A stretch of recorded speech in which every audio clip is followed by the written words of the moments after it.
Supreme court ने एक अहम टिप्पणी की है और सुप्रीम कोर्ट ने कहा कि जिस तरह के आज हालात हैं, यानी सीधे सीधे पहलगाम में जो आतंक की घटना हुई है उसका जिक्र किया और कहा है उनको देखते हुए अगर सरकार अगर कोई स्पाईवेयर यूज़ करती है, इस्तेमाल करती है राष्ट्रीय सुरक्षा के लिए, तो उसमें गलत क्या है। बड़ा सवाल जस्टिस सूर्यकांत की बेंच ने पूछा है और ये भी कहा है कि अगर कोई सरकार राष्ट्रीय सुरक्षा को लेकर जासूसी के लिए स्पाईवेयर यूज़ करती है, इस्तेमाल करती है, तो उसमें कुछ भी गलत नहीं है। देश की सुरक्षा से समझौता नहीं किया जा सकता, ये सुप्रीम कोर्ट ने कहा है।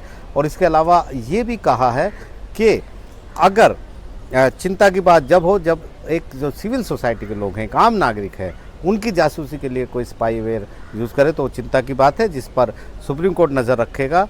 वरना जो है वो सुरक्षा से समझौता तो नहीं किया जा सकता और देश की जो सुरक्षा है उसको और एक किसी व्यक्ति की जो निजता का जो अधिकार है उसके बीच में संतुलन बनाना बहुत ज़रूरी है।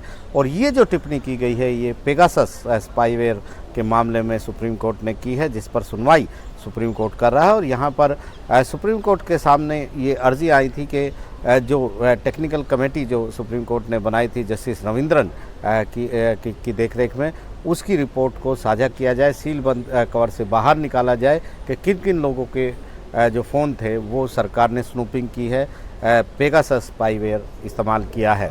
तो यहाँ पर सुप्रीम कोर्ट ने इससे इनकार कर दिया और सुप्रीम कोर्ट ने कहा है कि हम नहीं चाहते कि ये सड़क पर बहस का विषय बने, इस पर चर्चा हो सड़क पर। लेकिन अगर कोई नागरिक जो है उसके जासूसी के लिए सरकार अगर ऐसे स्पाईवेयर को यूज़ करती है, इस्तेमाल करती है, तो वो देखने वाली बात है और उस पर गौर करेंगे। ऐसा कोई व्यक्ति जिसे शक है कि सरकार ने उसकी जासूसी की है तो वो सुप्रीम कोर्ट को बता सकता है और सुप्रीम कोर्ट उसमें देख सकता है कि उसका नाम उस कमेटी की रिपोर्ट में है कि नहीं। 30 जुलाई को एक अहम सुनवाई इस मुद्दे पर आगे होगी।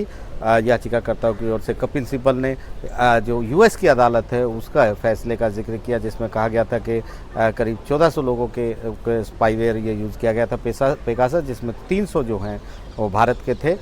तो उस पर उन्होंने कहा है कि वो जो जजमेंट है वो अदालत को भी दे और सब पक्षकारों को देते। एक अहम टिप्पणी यहाँ पे की है, साफ सुप्रीम कोर्ट ने इशारा किया है कि जिस तरह पहलगाम की घटना हुई है तो ये ज़रूरी है कि देश की सुरक्षा को देखते हुए सरकार किसी भी तरह के कदम उठा सकती है। और स्पाईवेयर यानी जो देश की सुरक्षा के लिए खतरा साबित हो सकते हैं लोग, उनके लिए वो स्पाईवेयर भी इस्तेमाल कर सकती है। सॉलिसिटर जनरल तुषार मेहता ने भी ये बात कही कि जो एंटी सोशल, एंटी नेशनल लोग हैं या आतंकवादी हैं, उनके पास निजता का अधिकार नहीं है। तो एक अहम सुनवाई इस मुद्दे पर आगे भी होती रहेगी। नई दिल्ली से आशीष भार्गव, एनडीटीवी इंडिया।